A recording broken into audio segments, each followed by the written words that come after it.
So, Lorraine Lawson. Actually, I don't know if this will ring a bell for you. This is an article I found from quite a while ago. Inaugural Cairns parkrun attracts 57 runners, August 31st, 2013. That sounds right. What a splendid Far North Queensland sunrise Cairns turned on this morning for the first Cairns parkrun, with the winter sun rising above Trinity Bay. 57 inaugural runners were enthusiastically welcomed by Tim Oberg, Director of Parkrun. Tim was thrilled to see Australia's most northern parkrun finally reach the start line after many months of liaison with local runner Lorraine Lawson. Lorraine's passion for running and her boundless enthusiasm in encouraging others is well known amongst Cairns runners. Once word gets out that parkrunners hit FNQ, it's a sure bet that will soon entice even those that aren't morning people down to the waterfront. Yep.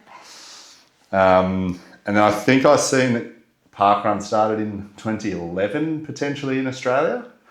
So, and this was 2013. We were a few years behind. Yep. We were behind Townsville. Yep. So it was a big thing to get parkrun going in Cairns. So yeah. It was good. That's quite a while ago, and it's still running to this day. Yes. Now we've got how many? Yeah. Glenoma, Kawara, Mariba, Atherton, all of those came after, yeah. Wow. Yeah. Back then it would not have been, I feel like running and the fitness sort of world has changed a lot. I don't know if it's since COVID or, I'm not really sure. Yeah, it's definitely changed. Parkrun started in England. Yep. And I mean, they've just had their 1,000th parkrun person. Wow. Because you count every parkrun. Yep. And they had, Australia's past 500. That's how far behind we are. Yeah. But so I've done 500. and lots of volunteers as well, volunteering slots in there. So what's that? I guess there's 50, is there 52 a year or not normally? You can, if you did every parkrun, it would be 52. And they also have a parkrun on Christmas Day and on New Year's Day. So potentially you could do 54 if those days don't fall on a Saturday. But I always do the 3 marathons in 3 days. So that's at least one that I missed during the year. But then I used to do all of them. But not so much at the moment. Not so much, yeah. Not so much running now. Good little segue. So we're fresh off the 3 marathons in 3 days. Actually, a good mate of mine, I think, ended up winning. He did. Isaac. Also a show sponsor that cruise, so shout out to them. But it's I did not know anything about 3 marathons in 3 days until Isaac did join. And it's obviously quite a boutique event. And yeah, I guess 3 marathons in 3 days, it's pretty self-explanatory. But how do you come to be you're the organiser? Yeah, I'm the owner and the organiser of the event. Yep. So, yeah, I was with the Cairns Road Runners at the time when we started the event. And my husband and I talked about, what could we do that's fun for the locals, for the club members.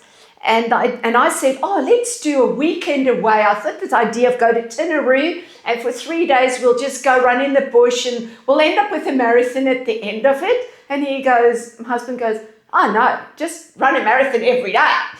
And so that's where it started. And we'd done some 4-wheel driving through that area. Now you can't 4-wheel drive through those tracks anymore. Yeah. We'd actually literally driven over Vivia's track, which you can hardly run on it now. Wow. And so we had already scouted out a lot of those areas, cycling and driving. Yeah. And so we put together the 3 days and started from there. And yeah, it's been really good. Yeah. It's been a great event. It's so much fun. Yeah. And the interesting thing is it sounds really, wow, that's amazing doing 3 marathons, but it's quite doable. Mm. You know, I've done it. So people go, if Lorraine can do it, I can do it, which is true. So. How long has it been running? This year was number 15. 15? Yeah. Wow. Yeah. So Coranda to Port Douglas, which is 64. That's 16 this year. So it's 1 year ahead of 3 marathons, yeah. Wow. I will go into. I'm interested in the events Yes. as an overall thing, but just on the 3 marathons in 3 days, is that the same? Is it the same track every year? Same tracks? It has changed over the years depending on logistics. So we used to drive up to Cedar Park in Koa and start finish there every day. Then they made us pay to sit on the grass, quite a lot of money, and we had a sponsor that covered that fee. And then COVID came and the sponsor dropped off, and we thought, we really haven't got the money to sit on the grass for all this payment. So we changed the start finish location. So now day 1 it starts in Kuranda, day 2 it starts in Cairns, and day 3 it starts in Koa. So we finish in Cairns every day, which is so much quicker to get the people home from there. True. Yeah. So we used to bus people up to Cedar Park, and then we had to have buses come in to take them home, and they had to wait for hours. One day, one guy fell asleep behind a log. We nearly left him there and go, oh my goodness, wake up, we've got to go home now. So yes, it's much easier now with the locations. Yeah. Talk me through, I'm intrigued by the logistics of especially this event where I guess mapping out the course, I'm sure there would be so many safety things that you need to tick off, medical, insurances and that sort of thing. How, what does an event take to run like this from that aspect? Yeah, it's actually quite easy to organise. Okay. Yeah. Unfortunately, with councils, we're involved. There's like 2 councils involved for this one. So we've got to have Cairns Regional Council and Maribo Shire Council on board for this one. Yep. Kuranda, we also have Port Douglas Shire Council. But once the councils have said yes, it's okay, they give you your letter of no objection. So you just give them your insurance certificate and your course. And not much of it happens in the town. So it's really more in the bush. Gotcha. So you've got to get your permissions from the parks, the government parks people. Yep.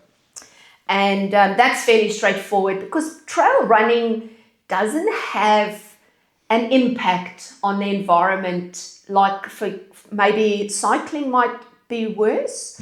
So having a group of runners out in the bush really doesn't impact the environment very much. Yeah. So it's quite easy to get your permits for those. Yeah.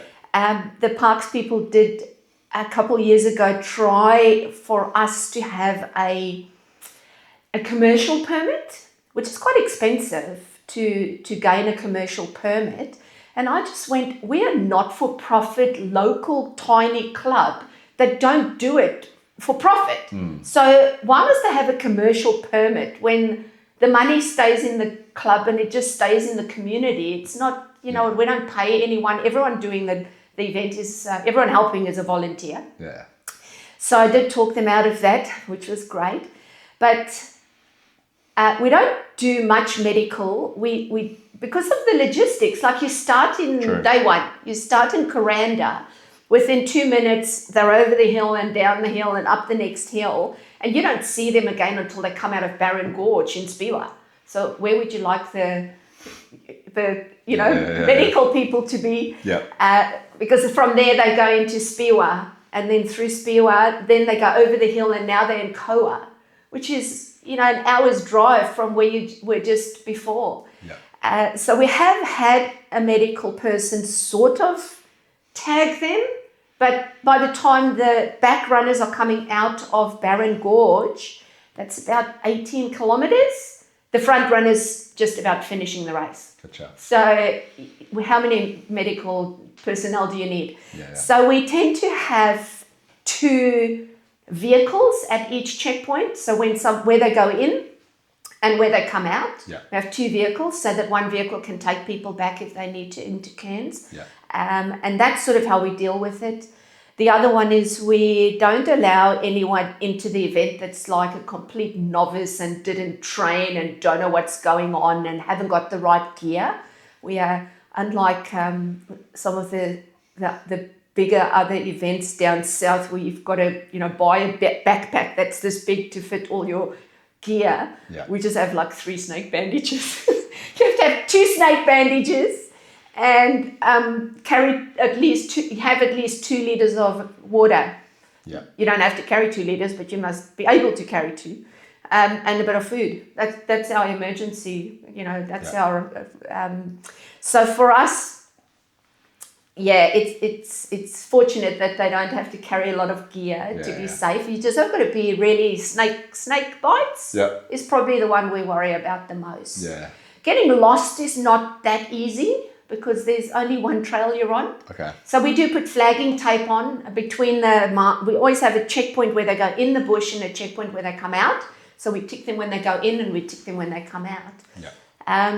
We have had people get lost, and pretty much just about 99% of the time, they are very apologetic, the competitors, and going, I'm so sorry, because when I went back, it was like a Christmas tree where you lit up, we have to go this way, and I went that way. So we have lost people, but they found their own way back. Yeah. And if someone says to me, I did an extra 2 kilometers, I feel nothing. I just go, they're an ultra runner, mate, that's nothing. Seriously. Yeah, that's fair. That's very fair. Yeah, and the insurance, we are part of Athletics North Queensland, so they are overseeing body, and they sort our insurance for us. Yeah, I'm glad to hear that's the case, because I thought maybe in today's world that the insurance, especially, athletics, track running compared to 42 kilometres through the bush is quite different. But I'm glad to hear because I thought that might, all the red tape, the bureaucracy. And everything. It's not too bad. We also get a police permit, and we've never had any issue with that. The only time we're really on the road, as in bitumen with vehicles, is through Spiwa. It's pretty quiet that time of the day anyway, and the competitors are really spread out. So it's not like you've got a group of people running down the road. Yeah. And also coming down Lake Morris Road back into Cairns on day 3. So those days, Cairns Regional Council now allows us to close that road for the day, which is great. So nice running down there without cars. Yeah. But yeah, that's pretty easy to do with the police permit. So every year it changes. There's always a new form you've got to fill in, and you go, honestly. And as soon as there's an issue we find when there's cycling events and there's an issue with cyclists on the road and people getting injured, then they up the ante for the runners, and we go, but a runner and a cyclist on the road are completely different things. People are very, very, very tolerant of runners on the road. They will literally stop in the middle of the road to let you pass. That is true. But if it's a cyclist, you've got to be careful they don't run you over. That is very true. Yeah, respect to all the cyclists, but yes, there does seem to be some animosity towards the cyclists out there from some drivers out there. Yeah. When you say did you say you own the 3? So what does that actually mean? You own the 3 marathons. So do you have the I guess the IP or the no one else can do it? Yeah. So like I say, we started the event with the Cairns Road Runners. We had a dispute with them at some stage, and we sat down round table with all of their committee members and myself and my husband Larry, who is involved in the event as well. And we came to an agreement that they will give me the 3 marathons in 3 days, as well as Coranda to Port Douglas. They actually gave me a third event that we haven't actually run, because they just didn't have the manpower to be able to pull it off. Yeah. So they were quite happy to pass that over to me. Yeah. And then I started up Dynamic Running as a running club, and we run it under that banner of Dynamic Running. So technically, all entry fees, all financial stuff that happens with that event sits in dynamic running. It doesn't actually sit in my bank account. Yeah. I could change that, but I can't really be bothered. I've got a full-time job. I really I'm not motivated by money. Yeah. So I'm happy to have that in dynamic running and then support the community. We don't make money out of Kuranda to Port Douglas or the 3 marathons. We get our money for our bank account. We build our money in the club through the Clifton beach race, which is right here where you are, and through memberships. That's really how we top up our money. Yeah. But it's really funny to see the bank account. So the people will start registering and the money will just go like, the money in the bank will just go like zoof. It's like, wow. And then you start paying for everything, the medals and the buses and the volunteer. Down. I always pay the volunteer. Well, I pay the volunteers. I cover their costs in terms of petrol and things and the food and whatever. And then like, it just goes up and then it just drops back down once you paid for the merchandise and things. Yeah, it's quite funny. I am involved in a local football club. Yes. The AFL football club, and have been in treasury roles there. And it's certainly not a money making venture. No, you do it for the passion of the sport, of course. And that's sort of what we still. I really can't stand it and that's why I say this is not an event for everyone. If you're coming, you better be trained. You better be self-sufficient. You better be able to look after yourself in the bush because we don't have the manpower to pull out 12 people or 15 people that came along sick and injured and don't know what they're doing. Whereas other events, what's their finish rate? True. Most I think I can remember once or twice where we've had competitors literally withdraw during the event. Yeah. Most of the time they'll decide at the end of the first day or the start of the second day, no, I shouldn't be going today, and they make a good decision. Yeah. I think after day 1 they realise I do not want to be stuck out there in day 2. This is not going to be good. Yeah. So they pull out at the end of day 1 or end of day 2. So we don't have to deal with that too much, which is good. Yeah. I spoke to my mate Isaac, and he was extremely complimentary on just firstly it was a very well run event, but also just the sights and the views that he was able to. And it sort of made me think: I feel like the ultra running and ultra events seem to have gained lots of popularity more recently. And the 3 marathons seems to be an event that would be extremely popular. Yes. Is it difficult to get high numbers, or is it deliberately not like a massive number? I have to admit it's deliberate keeping. I'm quite content with lower entry numbers. Well, number one, we don't have sponsors. So, for example, like I say, we don't make any money. So if we got more competitors, it would actually cost us. We'd be out of pocket to try and cover the costs unless we increase the entry fees more, which I don't want to do. So that's the one thing. I don't want to make the entry fees so high that it doesn't become accessible to the recreational runner like myself that wants to have a go at it. So we don't, and I know I said there's no issue for us to go and run in the bush. The parks don't have an issue with us, but I think if you've got 1,000 people going through the bush, maybe now you do need to consider that. And logistics, I'd have to have then medical, I'd have to get more buses, and I don't know, does it really... I don't want to just attract people for the sake of getting more money for the race. I'd rather the people that come have had this on their bucket list for the past 3 or 4 years, and some of them do. They go, I've always wanted to do it, and it's taken me all this time to come. So we do need more. This year we only had 20 competitors. We actually only had 19 in the Grand Slam. Because we do let people just come and do one of the marathons. They don't have to do all 3. They can do number 1, number 2, number 3. all three or two or day one and day three. We don't care if you want to take. Yeah.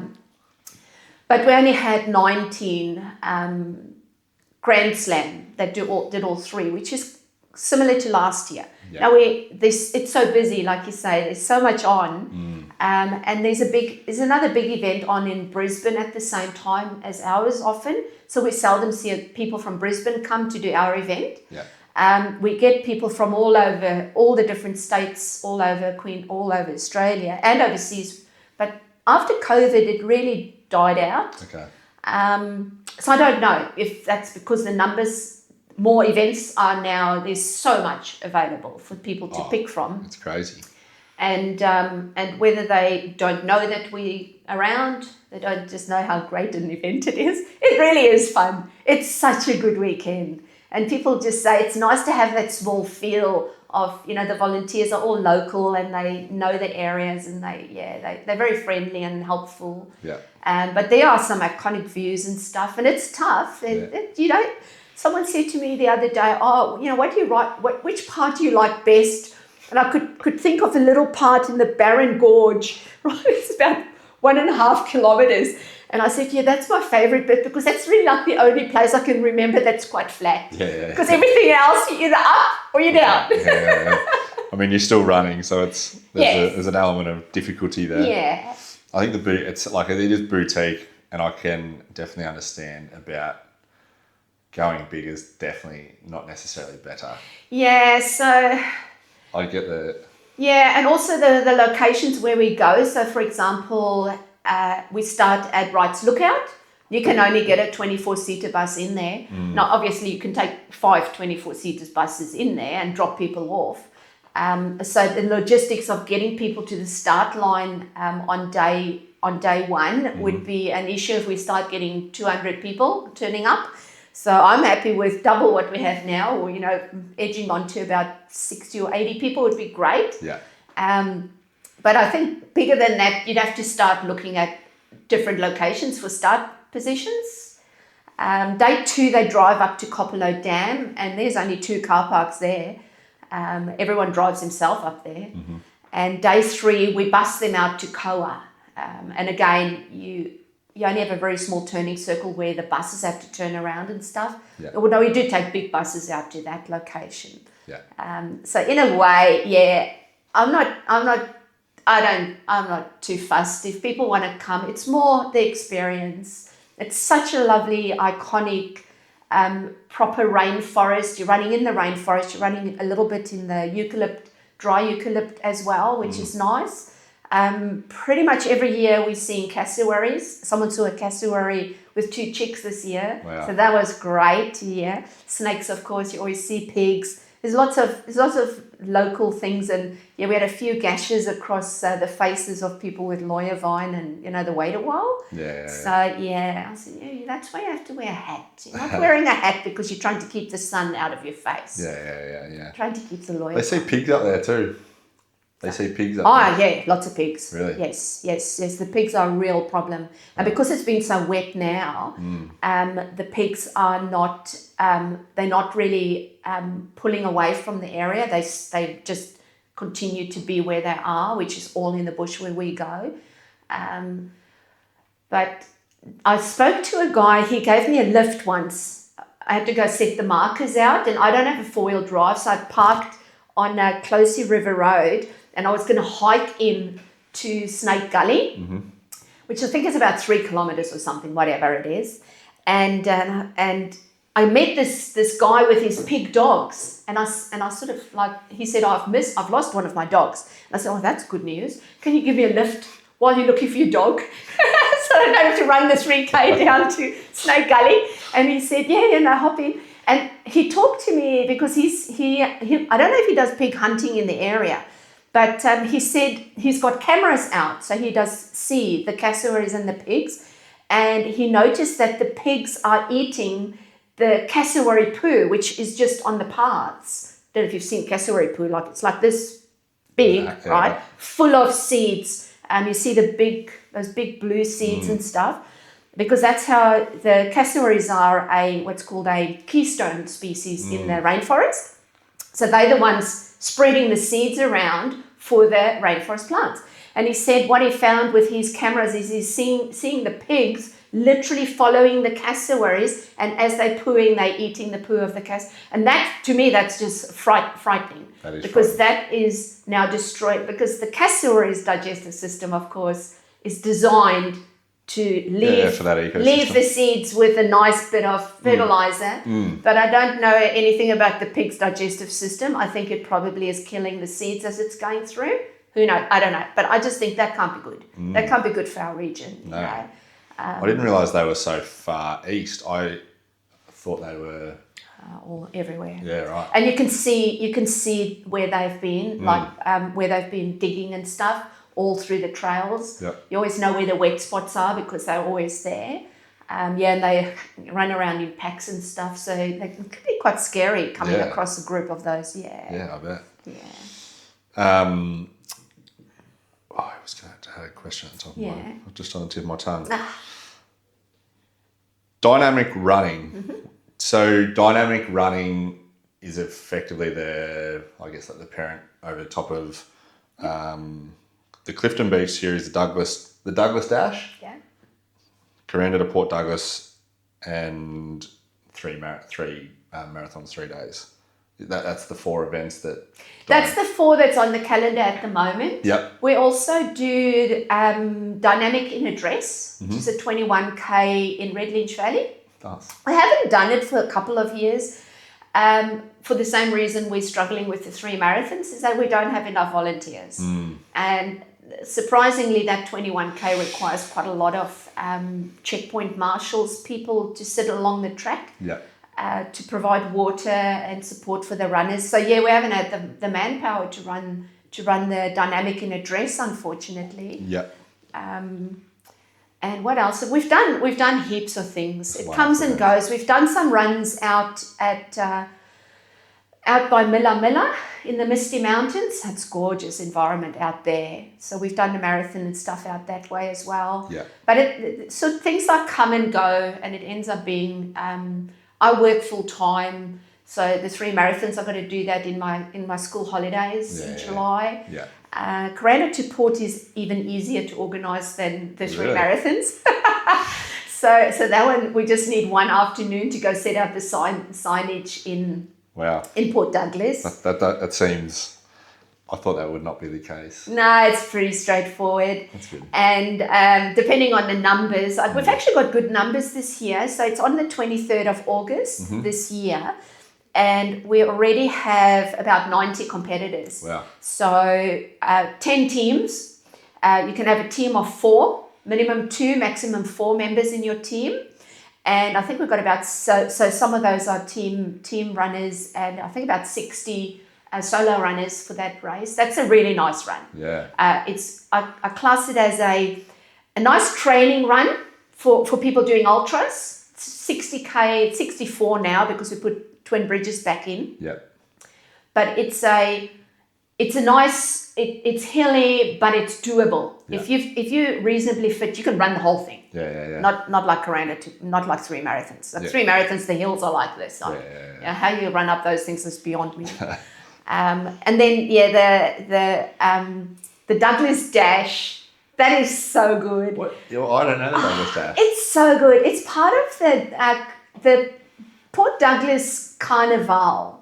Oh yes. They actually approached us and said, "Would you like to host an event?" When at some stage, I think it's about 5 or 6 years ago now. I think it's about 6 years ago now, and we said, "Yeah, no, we'll come up there for that."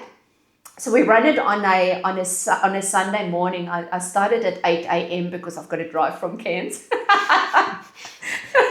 and it just runs down the beach, and then it goes on that little footpath that goes around. I don't know if you've ever been on there. Not a lot of people go on that little footpath that goes from the end of 4 Mile Beach, like where everyone always does their sunbathing and stuff. There's steps that go up, and then there's a footpath, a dirt path. At the start of 4 Mile Beach. Yeah. Oh, yeah. No, I have been. Right where the surf club is. Yes, I know. And you go up the steps and you follow this footpath, and it comes out on the other side of town in Rex Mill Park. Yeah. And that's where, so we start up on the beach here, you run down the beach, you go up the hill, up the steps, and then around this footpath, and you finish in Rex Mill. It's not actually 5K. We call it 5 kilometres, but it's short. I don't care. Nobody cares. I just call it around about 5. And then we gave people a nice big medal. So the medal cost us, I think the medal cost us $15, and entry fee was $20. Another race we don't make any money on ever. Who cares, Yeah, that's good. So that's actually quite a popular event, and I would like more people. I'd like to have a couple of buses from Cairns go up. Because it's so much fun when people there. Everyone's in a good mood, smiling. It's like the 3 marathons. Yeah. We had one of the triathlon Ironman people try the event this year. He managed day 1, but he couldn't do day 2 because his knees were sore. So he came to the finish line on day 3, and he's looking and he's going, what's wrong with these people? They're all so happy. At the end of 3 days of 3 marathons, I go, yeah, that's what it's like. Everyone's in a good mood. So yeah. I don't know if it's unique in Cairns or not, but the ultra community, the ultra, or just the, I don't know, ultra necessarily, Ironman ultras, all of the long distance events. It is a really good community. It's because people are competing against each other, but it really doesn't seem like that to a sense. You don't get anything from us except a good time and a value for money because it's cheap to enter. And you get 3 good days, you meet nice people of the same ability. So 3 marathons, people team up with others that are of similar ability. You might not run together all the way, but you actually do make really good mates. Yeah. So you're not coming for the prize money because there isn't any. And so I think that takes the pressure off. There's no purpose for trying to cheat someone out of something. If anything, one of our first race rules is if someone's injured, stop and help them, mate. I don't care where you come in. That's completely irrelevant. More important is that you help people out on the course. Yeah. So we're more encouraging people to run together and team up. This year and last year, unfortunately, our numbers were so low that it couldn't really happen because the field spreads out. And if there's not enough of you, you can't do it. So in the past, for example, we had the 3 top runners plus the top lady. The 4 of them ran the entire 3 marathons together. And that's a good idea because you're pulling your mates along, but you're still competing. And then, by the end of the second day, I had to say to these 3 guys, I've only got 1 prize for the winner. Seriously, there's a first, second, and third prize. I do not have a prize for 3 people coming first. So you're going to have to fight it out on the last hill. That's when we used to end up at the top of the hill by the entry into the green arrow. We used to finish there on the hill there. So they had to fight each other out for the last half a kilometre. But so running together in groups like that is really nice, I think, and supportive. Yeah. And trail running, I find people in trail running are pretty laid back. Yeah. Really, if you turn up with the wrong colour socks, your one sock's green and the other one's blue, nobody cares. Nothing matches, nobody cares. Like, heaven forbid if you should be in a triathlon or, oh my, you've got to have the $20,000 bike and all. No, you just, whatever, just turn up and we'll take you.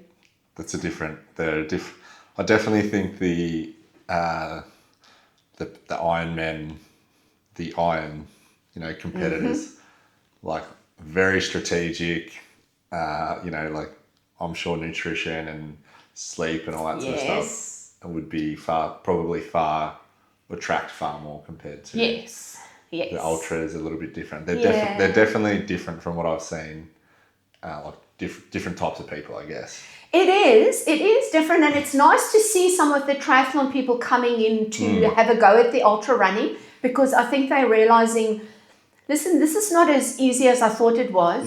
It's not.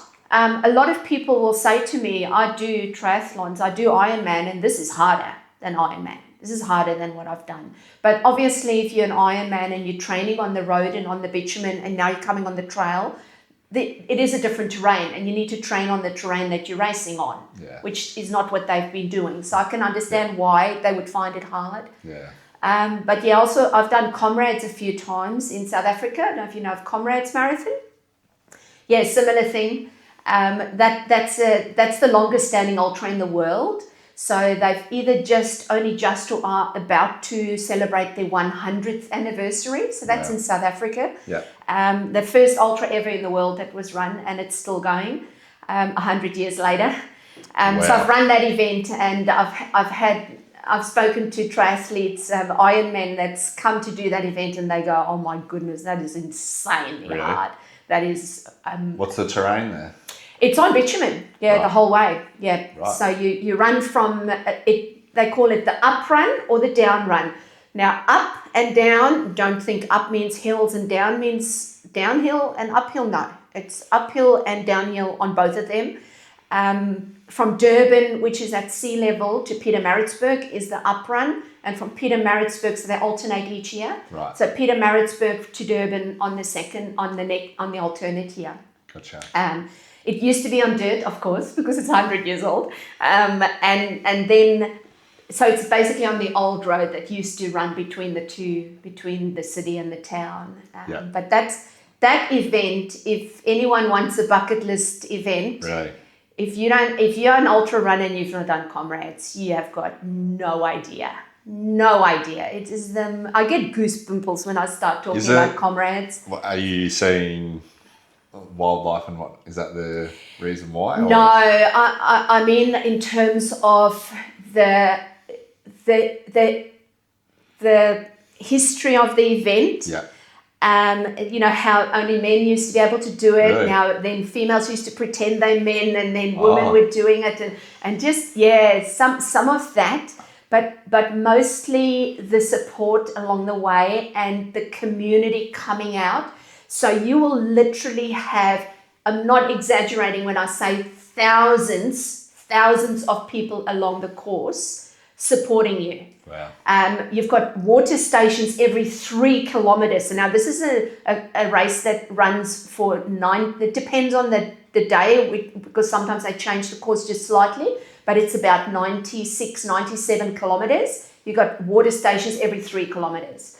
And then on top of that, every little town you go through, all their people will come out and support the event. And I'm originally from South Africa, right? So I never ran Comrades when I was there. Yeah. My husband was a Comrades runner. He's done 7. I've done 5. Wow. Since I've been an Australian. I run under the Australian.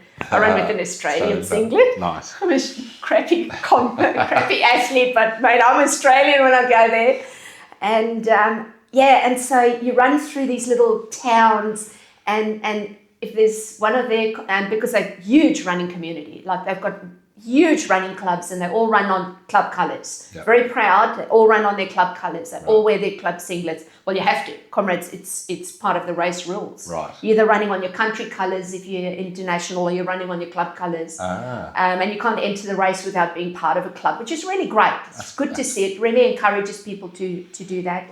But and I mean, you're running through these towns, and there's thousands of people. You get to the finish line. Now, that's the best thing about finishing towards the end, because the winners will come in at about 5.5 hours. Don't ask me how you can run nearly 100 kilometers at and finish in 5.5 hours. To me, that just I just cannot manage that time in my head. What's the rough pace of that?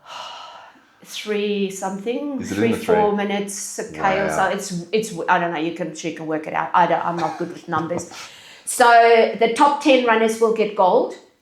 First 10 males will get gold, and I mean gold. I mean literally gold. They'll get gold medals. And the top 10 women will get gold as well. And it's not as if you've got this one lone runner going for gold. Like it's a competition. They're streaming in. It's crazy. So the first 10 are rolling through, and there's probably hundreds with them that are just thereabouts. It's a very competitive field. They really strong runners. But then you get people like me right at the back, right? It's a 12-hour cutoff. So the gun will go in the morning after everyone sings the anthem, the South African anthem. Now, if you're in Australia and the Australian anthem plays, people will sort of listen. No, in South Africa, it's like the windows are shaking because everyone is singing at the top of their voice. It's just phenomenal. And then at the finish line is the scary part, because they finish in a big stadium, depending on which one. The stadium will be full, right? So by the 11, 12 hour mark, everyone is now waiting for people to finish, because it's the end of the race, and everyone that finished already is still there. Nobody goes home. Yeah. And everyone else is coming to meet their runners. And then they have the countdown on the clock, and the entire you have to be there to experience it. It's insane. So everyone is screaming and crying and edging people on, because the race is going to finish in 10 seconds, and then everyone counts down, like the whole stadium goes 10, 9, it's just phenomenal. Wow. And at 0, there's a guy standing with his back to the runners just by the finish line, and when it goes 0, the gun shoots and they draw a line over. That's it. If you're half a step away, you get nothing. Go home. Wow. And that's one of the traditions of Comrades. It's not like, we'll just leave the finish line open for everyone to come through, and we'll still give you a medal, because you made a good effort, So if you're 5 minutes over, no, 12 hours, done. So it's phenomenal. It's so emotional, and everyone's crying and screaming for people. So that's a good race. Well, I've never heard about it. Oh, you should look it up. I need to look at that. It's amazing, and you should go. Do you Especially run? The do you do much running yourself? I do run, but I haven't done too many ultra long distance events. But certainly this is something that you put on your bucket list. Honestly, I've taken people with me to go there. Yeah. And the one was one of our club members, David von Senden. And he's come over twice. Actually, I think he's only done it twice, maybe more. Can't remember now. I'm shocking with numbers. But he won his age category, which is actually quite prestigious. I mean, you've got 45,000 people on the start line. So to win an age category, that's pretty good going. So I was very impressed. So because I was dynamic running, and he was under your brand, our club member, he invited me to go to the prize giving with him, because of course I would never be able to go and watch when they finish. They don't give you a gold medal at the finish line, right? Because someone's probably going to mug you on the way to the car. So they have a prize giving, really exclusive prize giving, where they hand out the medals. So I attended with David to this prize giving to watch people receive their gold medals, and he received a medal for his age category. Especially when I suspect there would be Africa as a continent has elite runners across the whole continent. I'm sure there would be. Comrades is huge in South Africa. I always equate it to the Melbourne Cup. Okay, so if you look at the Melbourne Cup, when's that on? 12 o'clock at lunchtime, or 2 o'clock in the afternoon or something, right? Yeah. So everyone will stop in Australia, and everyone will turn the TV or the radio on, and they will listen or watch the Melbourne Cup, and they'll be gripped for those 2 minutes. Yeah. In South Africa, it's like that for the entire day. Wow. Literally everything stops. Everyone watches. TV's on, or you're either there supporting, or you're watching on the TV. Comrades. And the coverage goes for the entire day. It's like Melbourne Cup that goes for 12 hours. That's how it is. And so it's like such a good event. That's crazy. Yeah, so you should get over there and get it done. Now that I know about it, I'll certainly have a look. You'll love it. So you're South African. Originally, I was going to ask, yes. How long have you been in Australia? We arrived in January 96. 96. And we lived in Perth. Yeah. I was born in a place called Port Elizabeth, which is sort of between Cape Town and Durban on the coast. Yep. And my husband is from Durban, so he was always surfing and, involved in Comrades and that. So when we left South Africa, I moved to Durban and we left South Africa from there. So we went to Perth. I don't know if you've ever been to Perth. I love Perth. Perth is the best whatever. It's a beautiful spot. Oh, people used to say to me, "Oh, do you miss South Africa?" I go, "No, no, I don't miss South Africa. I miss Perth, It's so good. I like the isolation." But Larry, just because he lived in Durban, subtropical all his life, he just couldn't handle the cold weather in Perth. So we put our dogs in the car and travelled around Australia, looked at Ayers Rock. I forget what it's called now. Uluru. Yeah. Looked at Uluru, Darwin, and Darwin was not really for us. And we flew over to Cairns and Tablelands and decided, we'll go to Cairns. So we packed up and we arrived in Cairns with Cyclone Steve. It was our first cyclone. Category 1, I nearly died. I was so petrified of the cyclone. Category 1. Oh, how many categories have we gone through now, So many cyclones. So we got to Cairns in December of 99. So I've been here ever since. Wow. Yeah. What was the move out of South Africa? Was there a reason for work? It was mostly my husband basically came home one day and said, this is no longer my country, which as a white South African of his age, he's 7 years older than me. So he was in his 30s. And so it's hard to explain because of affirmative action and that. Really, for the next 20 years, he really was not going to be able to go anywhere with his career. And we were not going to be able to financially get ahead at all. It didn't matter how hard we worked because we would always be, put on the back burner to allow, which is fine. That's okay. Yeah. So we decided we'd probably rather go somewhere where we will get paid for a good day's work. And where we will, and we picked Australia because it's quite easy to integrate. We speak the same language. Yeah. We eat a lot of the same food, except maybe for biltong, which is like a dried meat. So it was very easy for us to pick Australia as a country to come to. I mean, I've never looked back, not once. I love all the little animals. See something that hops, you go, what? It took us years to get used to things that just like every time you see something that hops, you go, what's going on here? It's quite strange. So we love all the wildlife here. Yeah. And I've never looked back. Yeah. Never. Can you in terms of timelines, there was policy put in over there for that to happen? No. Or it was more of like a social movement or... I don't know. I think it was just a progression of trying. I'm not very political and I don't really get into it. My dad, unfortunately, is dead now, but he was someone that was very pro-black.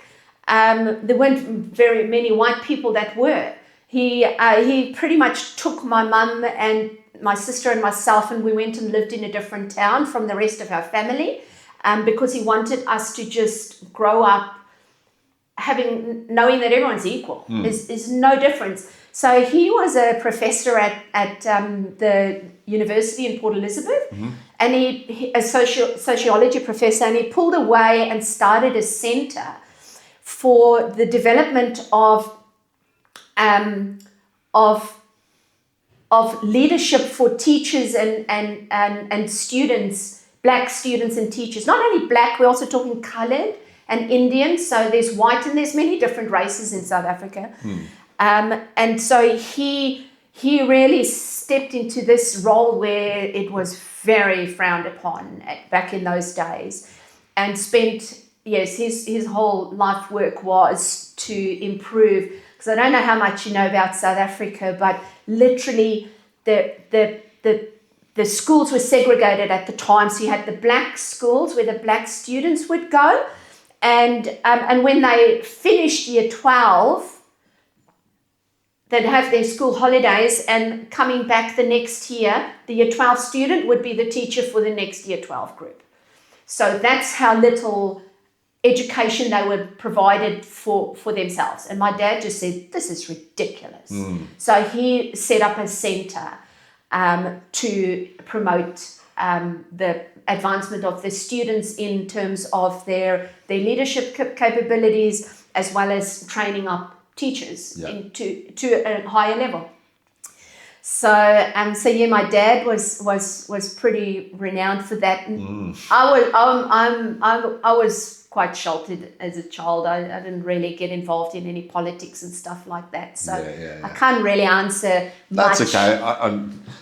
If I do, I just find it interesting. There seems to be, this is a fairly uneducated view or opinion because I haven't really looked into it, but there does seem to be maybe a larger portion of white South African people living outside of Australia, and outside of South Africa. Yes. And I've seen reports about South Africans migrating to the US as well. Yep. Due to their safety. Oh yes. That's probably more recently. It's a pretty scary place. I'm glad I don't live in South Africa. The second I put my foot on the ground in Johannesburg, I just want to go home. I just want to go back to Australia. Honestly, I just want to get out of this place as quick as I can. I would hate to live there. I'd hate to have children there. So when I go there, I literally just glue myself to my sister. I don't go anywhere on my own. Yeah. I just stick with them. But pretty much as you basically just living in compounds and stuff. Really? My cousin, as an example, they only live in a little town. It's not, I don't know, maybe the size of Cairns or something, right? Maybe smaller. Yeah. But they live in a complex. Now they own it. So they've built all these houses and there's a big fence around it. Like, I mean, fence, you're talking a fence, right? And on top of the fence, there'll be, what's that? Barbed wire. Barbed wire stuff, you know.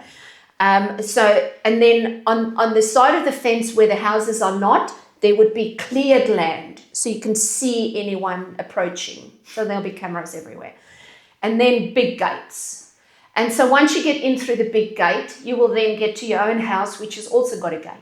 Once you get through that gate and you're inside your own property, you then have a gate on your front door. Well, you have gates and things on all doors, and not these piddly things you've got in Australia, right? These are proper wrought iron gates, right? They're heavy stuff. So once you go in through that gate, you're then in the house, and then within the house, there will be another gate that you lock when you go to bed at night, which is all the sleeping quarters. So all the children and everyone will be in that space. Oh my God. And under your pillow, you will have your gun. So guns, of course, everyone has guns in Australia, in South Africa. That's not a problem. Even we had a revolver in our house. My dad taught me how to shoot it, you know. And I remember my husband once was doing this race. It's a canoeing race in South Africa called the Doozy. And he was doing the Doozy event, and I had to go pick him up in one of these really remote locations. And he basically said, well, you should take the gun with me, because it was going to be remote and I was going to be on my own. And it's like one of those things you go, you know what, you want to take a weapon, you better be willing to use it. And I'm a bit pro-life. So I said, well, you know, I don't think I would be able to take a gun and shoot someone. So I'm going without the gun, which I did, of course. So even though we had a gun, we fortunately never had to use it. So I just go, who wants to live like this? Seriously. Oh, 100%. It is sad. It's quite sad. Horrible. I think the violence is quite... Durban, where I was in, violence was huge. It was very violent. Even now, when I go there, I would often stay on the beachfront, a beautiful esplanade with beautiful, very high-class hotels and stuff, and I would stay there. And I would just listen to my sister's advice, which says, like, when the sun goes down, mate, you don't go outside. Do not go outside. You're not going for dinner anyway. Because they've got police on the esplanade, like every 50 meters. Literally during the day, they'd have police on the esplanade every 50 meters. So nothing happens because you're protected. But at night, they'll go home. Yeah. So, no, scary stuff. That is scary. I do have more questions on that, Yes. but I really wanted to ask about. So you've written a book. Yes. 2 books. You've written How to Run Easy. Yes. You are writing Dancing in the Sunlight, which is due. Was there another one I've missed? No, that the Dancing in Sunlight is due in September. Okay. Due to publish this year, September. I'm interested in the sunlight. What's your philosophy around the sun? And I think the sun's the best thing ever. It's free energy, mate. I agree Why with would you turn that down? Yeah. It just doesn't make any sense. And I think we've been so scared that we don't use our common sense. If you just go out every day in the morning for a bit of sun, you improve your mood 100%. significantly compared to if you're inside. Like I've got a little light meter on my phone and it just shocks me I turn it on just to give myself a nice wow factor every so often. Because if you're inside, even here under these bright lights, it might read about 200 lux. Mm-hmm. Well, if I literally just stepped outside and even if it's not sunny, it would 10,000. So you're going from like 200 to 10,000 by just literally just stepping into natural light. Yeah. And I mean that energy that you're capturing, and because I'm a biologist and I teach biology, I'm a teacher. So I teach biology, but it's not my expertise. So I've had to do a fair amount of research and I'm very scientific. So, and I don't know woo-woo stuff. And so I've been really, the book is very scientific in terms of the evidence that we have. But we have very specialized cells in our eyes that is similar to what you find in plants that photosynthesize. It's actually the same chemical the same chemical that the plant uses to make carbohydrates is in our eye. That we don't make carbohydrates, right? But it does send a signal to our brain to produce our cortisol and wake us up in the mornings. Yeah. And then we have other chemicals throughout our body, quite deep in our skin, and those coordinate and link in with mitochondria that produce your energy. Yeah. And it will literally produce like nitric oxide, which you would know about. Yes, fascinating. And you don't need much. It's not like you have to sit in the sun and get sunburnt and get skin cancer and burn yourself to death for the advantages. You literally need quite a small amount of energy from the sun. Yeah. So a lot of people now talking about, and I'm still looking for this, right? This is what made me write the book in the first place. They're going, now only 30% of your energy comes from food. And I go, what are you talking about? And they're saying that, other energies, like literally I'm getting the photons from the sun, is literally being absorbed straight into my skin through my mitochondria, and it's causing that electron transfer chain that generates the ATP. Yeah. So the energy is made from our energy. The way we understand it and how I still teach my students is the way that we make energy is we eat food, it gets absorbed through our digestive system, through our blood, ends up in our cells. Yeah. And then that energy, which we call glucose, which is sugar, that sugar will be broken down. And as you break it down, energy is released. And that energy is captured in the ATP molecule. And then we use the ATP for whatever we want to do. Grow, reproduce, move around, whatever. Recover, yep. But now people are saying, well, if you actually track how you feel and how much you eat, if you're someone that spends more time in the sun, you will discover that you need less food as a fuel because you're literally fueling straight through your skin.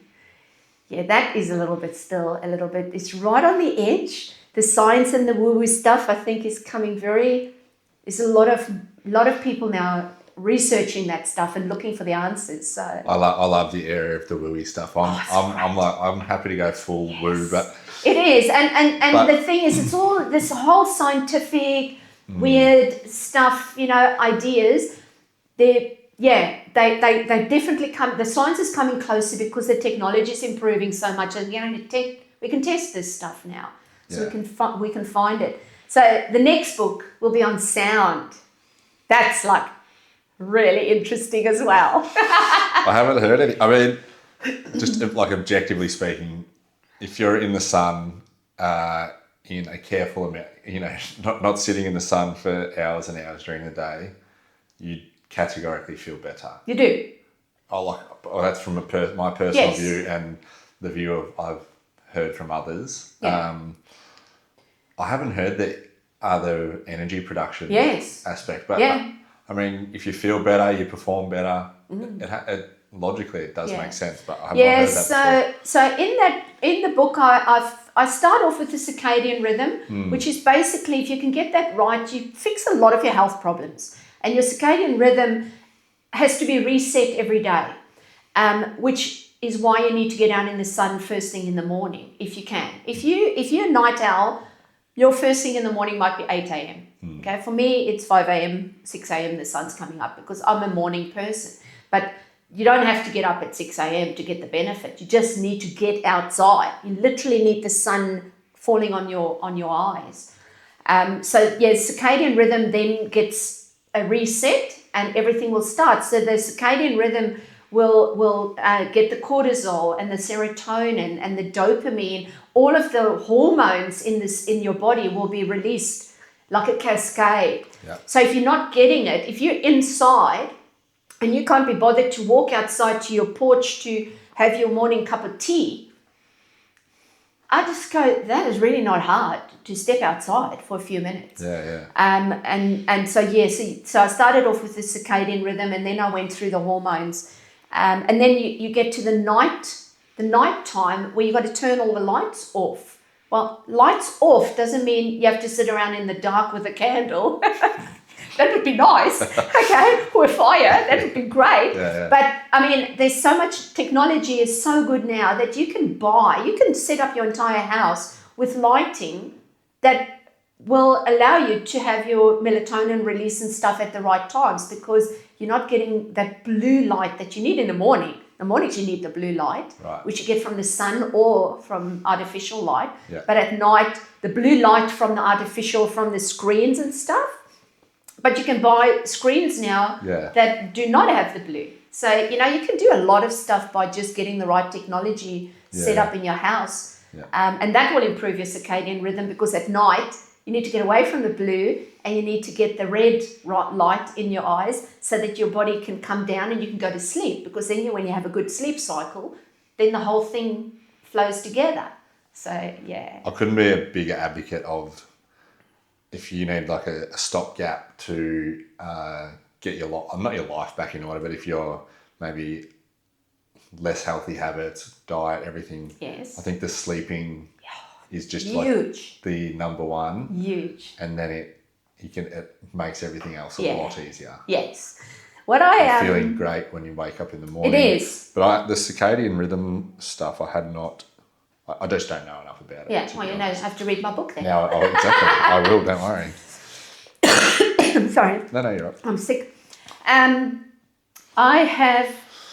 My book's not on circadian rhythms. There's plenty of books that's entirely written on that. So my book is more self-help book. It gives small daily habits that seriously, you just pull one of those in every few months and, over time you end up having a pretty healthy lifestyle. But like you say, sleep, that's like a superpower. You really got to get your sleep right. And I do talk about, how to set up your sleep environment and stuff like that. That's another chapter in the book. But with writing this book, I really did discover something that I didn't know before. And it was a little bit like when I started the dynamic running and we did a lot of beginner runner groups. I taught a lot of beginner runners. That's where the first book came from, my notes that I used to give my beginner runners. Yeah. So How to Run Easy was basically putting those book notes in a book. But I found the social connection intriguing in that people weren't coming to learn how to run. They were coming to have mates to run with. A lot of women in particular just wanted a friend to be with, to feel safe and to do something. They didn't really care what the activity was. And then it's the same thing I discovered with the Dancing in the Sunlight book. It was, I always said, you have to get your nutrition right. You have to have your exercise. Those two things, you just, that will make you live forever. It's not true. I now put the social connection in front of both of those things, because having a social connection with people is actually what improves your longevity. That was really interesting. So mind that I'm not the brightest person, right? I work really hard. I achieve many things because I work hard and I plan very meticulously, which is why I can achieve enormous events and run the ultra marathons and stuff. People go, how did you run 400 kilometers? I did the Cape Wrath Ultra. How did you do that? You're like, you can hardly finish parkrun, and it's like, because you plan, but so one of the bright sparks that I came from writing this book was, you've got to really get into the community garden thing. To me, that's just like the best thing ever, because you're out in the sun, you've got your mates, and you're making you're growing your own food. I mean, how good is that? Oh, goodness. On the circadian rhythm, I'm moving to down south to a place where there's far less sun than what there is here. But are you suggest even just outside of a morning, because there is always a thing around there being people not getting the vitamin D. They don't. Yeah, they don't. Australia is rife. Even I'm vitamin D deficient. And people go, how's that possible, Lorraine? You're out in the sun all the time. And I go, yeah, but when I go out in the sun, I'm really, really careful, I don't really cover up. It depends on your skin type. I tan really easily. Yeah. So you do got to be very careful. It's not the same advice for everyone. Yeah. Because if you've got a very, light skin, that's very dangerous. You've got to be very careful how much time you spend in the sun. You've got to plan it properly. Yeah. And it depends on the time of day. And so if you're living in those extremes, yes, you have to make an effort to get out. You will get enough sun even in overcast. But if you are looking at time shifts, often you would have to get a sad lamp, for the seasonal disorder thing, where you literally will have a light that's artificial, but that you get the same benefit as being out in the sun. Right. It's not ideal, but it works. It doesn't work for everyone, so you sort of got to really get proper advice on that. Yeah. And you also shift your circadian rhythm with the seasons. Now in Cairns, our seasons don't change because we're close to the equator, right? So we are just our time is probably out by maybe 1 hour, 2 hours, in terms of when the sun comes up and goes down throughout the year. Yeah. But in other places, you have to shift your entire system. You have to shift when you wake up. You have to shift when you eat in the evenings, because it's better to eat before the sun goes down. Oh, mate, I've worked on that for years. Trust me, it's not as easy as it sounds.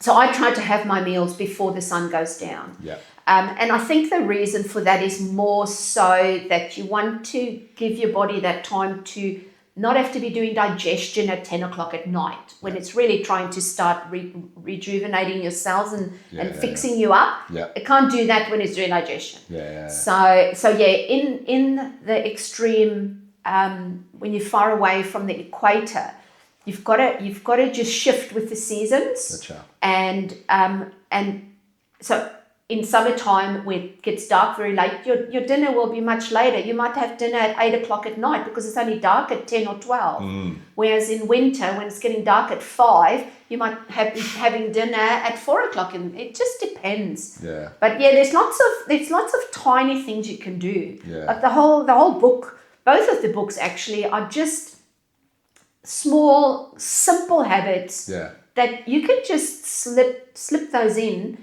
and they make a huge difference to your health. Yeah.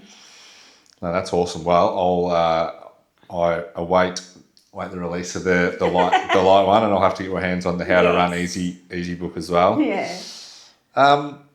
What's next? Have you got what events? We've got the Coranda to Port Douglas coming up you said at the end of August. Yeah, 23rd of August 23rd. this year, yeah. And then any other events? This year? Clifton Beach, we do That's Clifton. We do Clifton as a series, so Okay. we'll have two. Mm-hmm. So it will be, for example, October, September, October, Yep. November, December. So it'll be two. So you'll run the one, Yep. and then you run the second one a month later. So even if you turn up and you can't really even do 10K, you come to the first one, you train for 3 weeks, you come back and see how you do for the second one. Yeah. That's the idea with the series. So we normally run 6 of them. So September, October, November, December, January, February. Nice. Yeah. I have seen they're quite competitive, the Clifton series. Sometimes they're down there. Yeah, it's a nice Yeah, event, and it's a good event. there's a perpetual trophy, so you Yep. get your name on the trophy. Yeah. And yeah, the records are pretty good. Yeah. Sometimes the pace group, the young kids will come out and run it.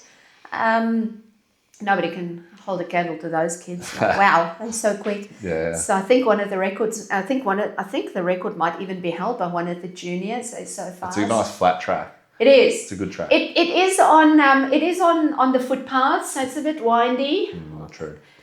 Yeah, we don't have thousands of dollars to close the road. Sorry. No, that's fine. But people do like it, and it starts at 6 a.m. Yeah. So it's even though it's already it already gets hot by 7. It helps having it earlier, and there's very few people on there. So you said they just run from up here down here, turn around, come back up, run up to the Palm Cove jetty, turn around and come back. Yeah, it's a good course. Yeah, it is. And it's nice now with this bridge that they've put in, so we can now extend it. Because we used to have a little out and back somewhere. Oh, it was horrible. We're going to go put the signs out. Now it's just up and down, and you're done. Yeah. One so lap. that's coming up Yep. in September. We normally put it in the second weekend of the month, because the first weekend is markets. You don't want to do it. Well, there's people are setting up the markets, and our runners are trying to get through. Even though it's early, it doesn't work. So Yeah. I think that's all I've got. I appreciate you very much for coming on.